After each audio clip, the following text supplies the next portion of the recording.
तो आलम जी आपका समर्थन, आपका खुला समर्थन है वंदे मातरम को? पूरा देश समर्थन करता है उसको। मैं भी करते हैं? हाँ, मैं भी करता हूँ। सीना ठोक के करते हैं? आदम करते हैं सीना ठोक के वंदे मातरम। देखिए, हम जय श्री राम भी बोलते हैं और अल्लाह अकबर भी बोलते हैं, भारत माता की जय भी बोलते हैं। को इनका मजहब जो है ना, इनको इजाज़त देता है कि गरीबों का चंदा लेके BMW पे घूमे। इनका मजहब इजाज़त दे देता है। इनका मजहब ये इजाज़त देता है कि कुरान को दुकान कैसे बनाया जाए, ये इजाज़त देता है। दुकान बनाया जाए? जी, कुरान को दुकान ही तो बनाया इन्होंने, और क्या किया है। इसलिए हमारा जय श्री राम कहने से हमारा ईमान नहीं चला जाएगा। ईमान कोई कागज का टुकड़ा नहीं है। मैं सच्चा सनातनी मुस्लिम हूँ, सच्चा सनातनी मुस्लिम हूँ, सच्चा सनातनी मुस्लिम? सच्चा सनातनी मुस्लिम हूँ। और मैं सिस्टम चेंज करके दिखाऊंगा। कौन सा वाला सिस्टम चेंज करेंगे आप? मदरसों में वेद, गीता, बाइबल सब पढ़ाया जाएगा। हाँ। ठीक है। और जो कठोर दिल के मुसलमान हैं जी। उनसे सनातनियों को बचाऊंगा। ठीक है। और जो मुसलमान मुशरिक हैं, मुसलमान ही मुशरिक हैं। जी। सूरे रूम की 30 नंबर की सूरह है 31 में जो लोग नमाज कायम नहीं करते हैं तो वो लोग मुशरिक हैं, उनके दिल कठोर है, इनसे भी बचाऊंगा। मेरा नाम शमशाद अंसारी था जो माँ बाप ने रखा है, जी। लेकिन अब इस्लाम और कुरान को जिस तरह मुल्ले, कठोर दिल वाले मुल्ले बदनाम कर चुके हैं, जी। इनके खातिर मैंने अब अपना नाम जिल्लत अंसारी रखा है। जिल्लत अंसारी रखते हैं? जी, ताकि खुद मैं जलील होके इस्लाम को, कुरान को इज्जत दिला सकूं। अच्छा, मुझे ये बताइए अंसारी जी, आप किस लिए आज हमारे पास में आए हैं? क्या आपका मुद्दा है? किन मुद्दों को लेके आप डिस्कस करना चाहते हैं, मुझे ये बताइए। मैं 100 करोड़ सनातनियों को बताना चाहता हूं कि अब तक आपने जो भी इस्लाम, मुसलमान, कुरान देखा है जी। वो बिल्कुल मतलब वो उल्टा देखा है। उल्टा देखा है? हाँ, उल्टा देखा है। वो उल्टी सूरत मिली है, उल्टे लक्षण है, सब कुछ उल्टा है। और वजह इसके पीछे है कि हमारे ये जो मदनी ऐसे मौलवी हैं जो सिर्फ माल और दौलत के पुजारी हैं, इनके वजह से। और ये जो मदरसा सिस्टम है, जी। काश मदरसा सिस्टम में वेद, बाइबल और तौरात ये सब पढ़ाया जाता और फिर कुरान को समझ के पढ़ाया जाता। क्या बात तो कर ये रहे हैं हालत आप? नहीं होती। वेद और पुराण मदरसों में पढ़ाया जाना चाहिए? जी, इसी आप ये मांग कर रहे हैं? यही मांग कर रहा हूँ। सुप्रीम कोर्ट में PIL भी दाखिल कर रहा हूँ। अरे शमशाद भाई, यहाँ तो वंदे मातरम को लेके बवाल मचा हुआ कि हम वंदे मातरम नहीं बोलेंगे। आप ये बताइए मुझे।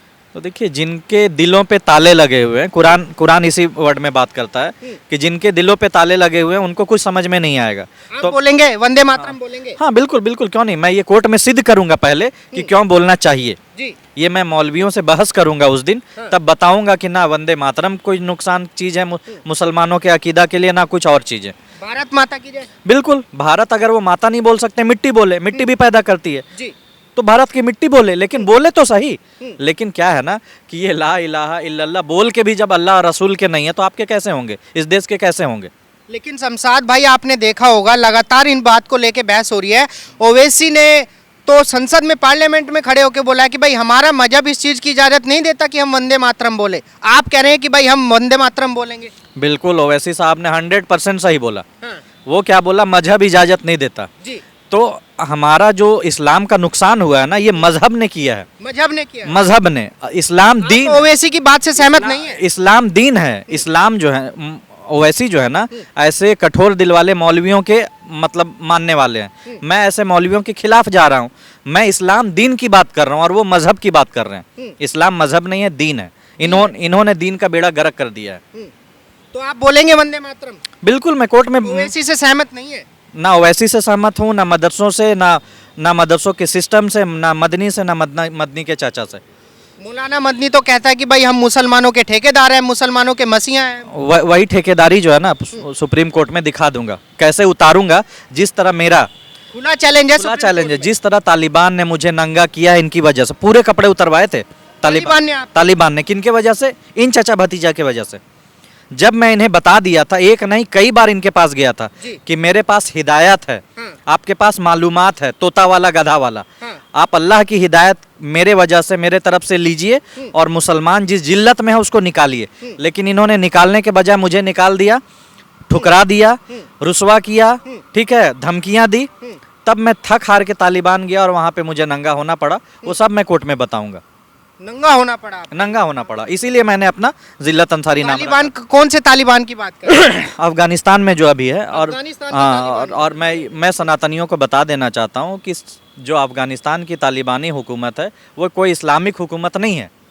क्या है, इस्लामिक हुकूमत नहीं है वो। क्यों ऐसा क्यों लगता ना वहाँ ज़कात सिस्टम है, ठीक है, ना वहाँ नमाज अब तक कायम हो रही है। जी। जो भी इस्लाम की रूह है ना, वहाँ रूह को बिखेरा जा रहा। वजह क्या है, वहाँ पे गुटबाजी है, देवबंदी खिलाफत है, देवबंदी का निजाम चल रहा है वहाँ। मुझे एक बात अल्लाह बताइए की- शमशाद अल्लाह का भाई, निजाम नहीं चल रहा। आप मुझे एक बात बताइए, जैसे मौलाना मदनी है, ओवैसी हैं, बहुत सारे बड़े बड़े मौलाना हैं जो कह रहे हैं कि भाई हमारा मजहब तो भारत माता की जय, वंदे मातरम, हिंदू राष्ट्र, इन सब की इजाजत नहीं देता। और आप कह रहे हैं कि भाई एक मिनट, इनको इनका मजहब जो है ना, इनको इजाजत देता है कि गरीबों का चंदा लेके BMW पे घूमे, इनका मजहब इजाजत दे देता है। इनका मजहब ये इजाजत देता है कि कुरान से सारे मुसलमान को दूर रखे, सिर्फ तोता बनाए, किसी को तर्जुमा से पढ़ने नहीं दिया जाए, ये इनका इजाजत देता है। इनका मजहब ये इजाजत देता है कि कुरान को दुकान कैसे बनाया जाए, ये इजाजत देता है। दुकान बनाया जाए। जी, कुरान को दुकान ही तो बनाया इन्होंने, और क्या किया है? क्यों ऐसा क्यों यही तो मैं लगता है? चैलेंज कर रहा हूँ सुप्रीम कोर्ट में कि इन्होंने कुरान को कैसे दुकान बनाया। कुरान फुरकान चीज है, ठीक है, कुरान अमल की किताब थी, लेकिन इन्होंने क्या किया, रट्टे मरवाए सिर्फ, और सारी जो है ना मुसलमानों की बर्बादी का वजह कुरान का छोड़ना बनवा दिया इन्होंने। अच्छा शमशाद भाई, मुझे ये बताइए, भारत के इतिहास में आज़ादी से लेके 1857 की क्रांति से लेके अब तक जो हमारे बहुत सारे मुस्लिम भाई वंदे मातरम बोल के फांसी पे चढ़ गए देश की आज़ादी के लिए, तो अभी के मुसलमानों को क्या दिक्कत है वंदे मातरम बोलने में? भाई वही तो मैं बोल रहा हूँ और हर बार बोल रहा हूँ कि गला तो घोट दिया अहले मदरसों ने तेरा, कहाँ से आए सदा ला इलाहा इल्लल्लाह। अल्लाह तो कभी भी नहीं बोलता कि किसी की कौम से नफरत करो। सूरे कितने नंबर की आयत है जिसमें अल्लाह ने कहा है किसी कौम को मजाक मत उड़ाओ, हो सकता हो वो तुमसे बेहतर हो। तो आज जो ये सनातनी की मजाक उड़ा रहे हैं ना, अल्लाह के नज़र में आप बेहतर हैं आज के मुसलमानों से, ये रिकॉर्डिंग में बोल रहा हूँ। अल्लाह की नज़र में आज के सनातनी आज के नाम के मुसलमानों से कई गुना बेहतर है। नाम के मुसलमानों से? नाम के मुसलमानों से। काम के मुसलमान नहीं? काम के कहाँ है भाई, काम के होते तो आज मुसलमान जो 200 करोड़ है इतनी जिल्लत और रुसवाई में होता। कह रहे हैं कि भाई हम दीन के लिए अपनी गर्दन कटा देंगे। वो आप दीन कह के लिए हैं नहीं काम कर के रहे, मुसलमान दीन पे अमल तो पहले करे। ये मजहब के हैं, मजहब के हैं। मजहब के 73 फिरकों में जो मौलानाओं ने बांटा है ना, जी। इसी की मैं PIL डाल रहा हूँ। आप लड़ेंगे मदनी के खिलाफ, केस लड़ेंगे सुप्रीम कोर्ट में? इसी के लिए आया हूँ यहाँ पे। अच्छा, आपका क्या नाम होगा सर? मोहम्मद इम्तियाज आलम। मोहम्मद इम्तियाज आलम। आलम। अच्छा आलम साहब, मुझे आप ये बताइए, आप बोलेंगे वंदे मातरम, भारत माता की जय? क्यों नहीं बोलेंगे, सीना ठोक के बोलेंगे? दम ठोक के बोलते हैं, वंदे मातरम, भारत माता की जय, जय श्री राम, अल्लाह अकबर, सभी तो मैं बोल रहा हूँ। लेकिन मौलाना बंदी कह रहे हैं कि भाई हमारा तो मजहब ही इजाजत नहीं देता। अरे आपने शमशाद अंसारी साहब ने जो कहा है जी। कि मजहब और दीन अलग है, वो लोग मजहब में जो है मजहब का बात बताकर पूरे मुसलमानों को गुमराह पर लेके खड़े हैं और अपना चंदा और धंधा का राजनीति को चमकाए हुए हैं। आप सहमत नहीं है जो है मदनी की बातों से या ओवैसी की बातों से? आप सहमत नहीं? मैं उस मुसलमानों से मैं इत्तेफाक नहीं हूँ जो लोग अपना पेट भर रहे हैं और गरीबों को उसकी हालात पर छोड़ दे रहे हैं। मैं ऐसे इल्म वालों को, मेरा तरफ से बाइकाट है, बाइकआउट है पूरा? हाँ पूरा तरीके से बाइकाट है। मैं उस मुसलमान को सैल्यूट करता हूँ जी। कि जो अपने बारे में भी, अपने समाज के बारे में भी और गरीब के बारे में भी जो सोच रहे हैं, भले उनके पास कुछ नहीं है पर अगर वो जिहाद कर रहे हैं इस मिशन पर, तो मैं उसको सैल्यूट करता हूँ। लेकिन आलम साहब, आपने देखा होगा कई सारे मौलाना हैं जो भारत में सुपरस्टार बने बैठे हैं, मुसलमानों के मसीहा बने बैठे हैं। वो कह रहे हैं कि भाई हमारा तो जो है मजहब देश से ऊपर है। मैं इसका जवाब देता हूँ। आप लोग देश को मजहब से ऊपर बता रहे हो। नहीं देखिए, इसकी दो चीज़ें हैं, ठीक है। ये सब प्रूफ के लिए मैं कुरान और हदीस से दूंगा। इसके लिए आप मेरा चैनल जो है जिल्लत अंसारी, फेसबुक पे, यूट्यूब पे, इंस्टाग्राम पे, हर जगह हूँ मैं, उसमें बहुत सारे चीज़ें मैं ना प्रूफ दूंगा कि कैसे जो है ना इस्लाम आज का अलग है, आज के दुश्मन जो है ना मुसलमान है, इस्लाम का दुश्मन आज का मुसलमान है, ये मैं प्रूफ दूंगा कुरान से। तो बाकी सारे सवालों का जवाब मैं जिल्लत अंसारी जैसे मदनी बोलता है कि भाई हम जो है हमारा मजहब पहले है, सारे मौलाना खुल के बोलते हैं कि मजहब पहले है, देश बाद में है। आप दोनों के लिए क्या है, मजहब पहले है या देश पहले है? इसका जवाब मैं दे रहा हूँ। इनका जो मजहब है ना जी, इनका मजहब में ये है, मेरा दीन ये कहता है कि मेरे शरीर के लिए सबसे पहले मेरा क्या है, देश है। सबसे पहले आपका देश है? शरीर के लिए सबसे पहले मेरा देश है। हाँ। शरीर दो चीजों से मायने रखता है, एक रूह होता है, एक शरीर होता है। रूह के लिए आपका भी गीता, आपका भी वेद सबसे पहले है, उसी तरह मेरा कुरान पहले है। बिना रूह के शरीर बेकार है, ठीक है, तो ये दो चीजों से बनती है। लेकिन ये मजहब के ठेकेदारों ने अच्छा से नहीं बताया। इस जवाब से आपको कोई बुरा लगा? नहीं लगेगा। मुझे क्या बुरा लगा? मैं शरीर के लिए पहला तो आपका विचार है, वो आपका विचार है, उसमें मुझे तो कुछ बुरा इसकी नहीं चीज ये, अगर शरीर नहीं रहेगा तो मैं अमल कैसे करूंगा, अनुसरण कैसे करूंगा? आज के मुल्लाओं को तो अमल करना नहीं है। अमल से फारिग हुआ मुसलमान बना के तकदीर का बहाना, अमल तो करना नहीं है। तो ये बात भी नहीं करते हैं कि नहीं भाई मैं कैसे बोल दूं। तो मैं बोल रहा हूं कि शरीर के लिए सबसे पहले मेरा देश है। यहाँ पे तो ईमान के बाद अमल साले करेंगे ना।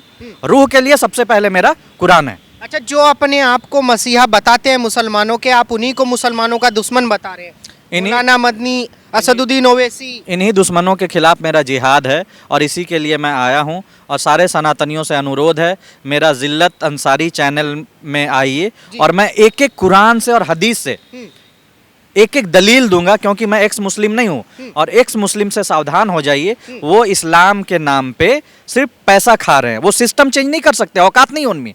तो आप सिस्टम चेंज करने के लिए उतरे हैं जमीन पे? मैं सच्चा सनातनी मुस्लिम हूँ, सच्चा सनातनी मुस्लिम हूँ, सच्चा सनातनी मुस्लिम। सच्चा सनातनी मुस्लिम हूँ और मैं सिस्टम चेंज करके दिखाऊंगा। कौन सा वाला सिस्टम चेंज करेंगे आप? मदरसों में वेद, गीता, बाइबल सब पढ़ाया जाएगा। हाँ। ठीक है, और जो कठोर दिल के मुसलमान हैं जी। उनसे सनातनियों को बचाऊंगा।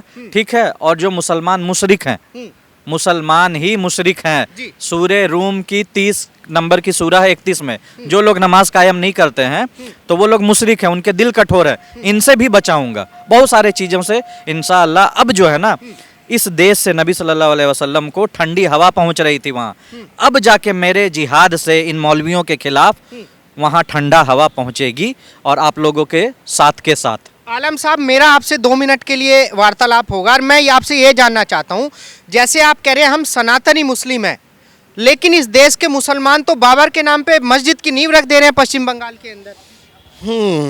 ये देखिए, ये गलत है। आप मस्जिद बना सकते हो, जी, मस्जिद बनाने के लिए आपको कोई नहीं रोका है। थोड़ा तेज बोलेंगे आप? आप मस्जिद बना सकते हो, जी, पर बाबर नाम से जो है, अगर देश में फसाद है तो आप फिर मस्जिद नहीं बना रहे हो। आप भी अपने बाबज को पूर्वज मानते हैं, बाबर को पूर्वज मानते हैं? ना ना ना ना ना ना ना, मैं तो गरीब नवाज को मानता हूँ। गरीब नवाज को? हाँ, मैं गरीब नवाज को मानता हूँ। आप गरीब नवाज मस्जिद क्यों नहीं बना रहे हैं? साबिर पिया का मस्जिद क्यों नहीं बना रहे उनका नाम से? आप बाबरी का नाम से क्यों बना रहे हैं? ताकि आप जो है फसाद को जो है बना के रखना चाहते हैं इस देश में। इस देश में आप फसाद जो है, हम बताएं ना आपको कि इल्म वो सा है कि दो मुल्कों का झगड़ा भी जो है अमन में तब्दील हो जाता है। आज जahiliयत वो चीज़ है कि छोटी छोटी बात पर बड़ा बड़ा फसाद जो है बनाया जा रहा है। आज देश में यही चल रहा है। आप मुझे बताइए, बाबर